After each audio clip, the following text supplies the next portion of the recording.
Je pense sincèrement que cette équipe, elle est tellement bien rodée, elle est tellement bien orchestrée que tu peux mettre NASA, SDM en 6 et en 8. T'as capté? Tu mets Leto, Nino sur les ailes, ailier, ils vont quand même gagner. Quelle équipe! Ils sont effrayants. 4-0. Sans Dembélé, sans Doué. Tu te dis qui va être le premier qui va être dangereux? Kvaratskhelia, Barcola? Non! C'est Marquinhos, les gars! Marquinhos qui ouvre le score. 1-0. D'ailleurs, ça a rappelé des souvenirs aux supporters du Paris Saint-Germain. Atalanta.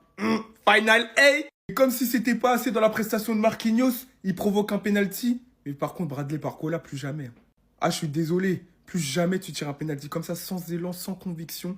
Évidemment que le gardien d'Atalanta, il l'arrête tranquillement. Mais avant ça, Skelia, tout en puissance, qui prend de vitesse la défense de l'Atalanta, qui déclenche une frappe surpuissante en bout d'effort. Mais ce mec-là...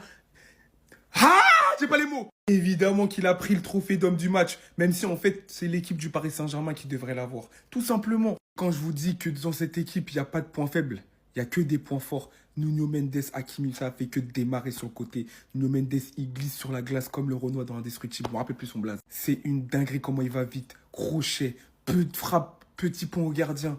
3-0. Gonzalo Ramos qui rentre, qui marque 4-0. Les gars, ce PSG est reparti de plus belle pour remporter encore une Ligue des Champions. Et ça va être chaud de les arrêter. Luis Enrique qui continue à prendre de la hauteur, que ça soit dans son jeu et que ça soit dans son analyse. Il était en tribune, il revient à la fin du match, il applaudit ses joueurs. Des patrons, c'est tout. En fait, est-ce que le back-to-back ne serait pas possible pour le Paris Saint-Germain? En tout cas, eux, ils y croient. Ils sont trop forts. Victoire 4-0 face à l'Atalanta. Alors oui, je suis d'accord avec vous, c'est pas l'Atalanta de la saison dernière. Mais quand même, là, t'as pas Dembélé, t'as pas Doué, tu commences avec Mayoulou en pointe. Et la vérité, c'est que Luis Enrique, lui, il a l'habitude de gagner les trophées. Pour lui, c'est normal d'avoir gagné la Ligue des Champions. Maintenant, il est déjà focus sur la LDC de cette saison. Moi, je vous avoue, j'ai hâte d'un seul truc.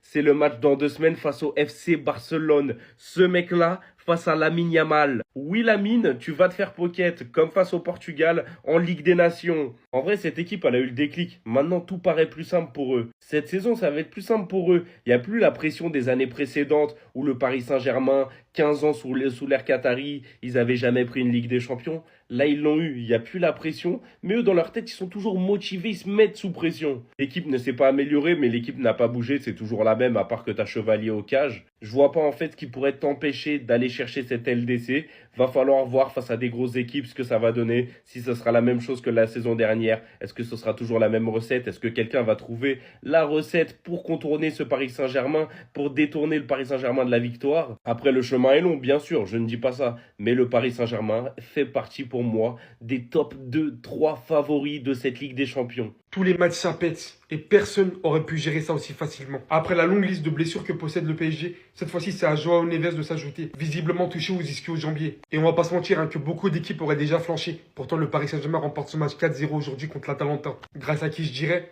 le meilleur entraîneur actuellement. Luis Enrique qui a récidivé, qui a regardé encore une fois la première mi-temps du PSG du haut des tribunes, vous rappelant qu'il opte pour cela depuis très peu, qu'il arrive à avoir une meilleure vision de tout ça et mieux consigner ses joueurs. Et pour l'instant, on peut très bien voir que ça porte ses fruits. Le Paris Saint-Germain possède depuis un petit moment son joueur phare lors des grands matchs, Kvaratskhelia, qui leur rappelle tous d'ailleurs un petit peu, je pense, Di Maria. Le mec s'est littéralement envoyé que des bangers. Nuno Mendes, beaucoup trop explosif, je n'ai tout simplement plus les mots en fait pour le décrire. Son but était carrément sous le choc, sur tout ce qu'il a infligé aux défenseurs. Gonzalo Garcia qui fait son travail de neuf, qui plante toujours son petit but quand il rentre. De l'autre côté, Marquinhos qui se transforme littéralement en numéro 9 pour quelques minutes de jeu, qui devient quand même par la même occasion le 21e meilleur buteur de l'histoire du PSG, qu'on s'en rende compte. Le milieu de terrain comme d'habitude, et tout ça, ça passe bien évidemment par une excellente gestion de ce mec, sans qui rien de tout ça aurait été possible. La manière dont il nous fait ressentir qu'aucun de ses tauliers sont blessés actuellement, c'est tout simplement destructeur.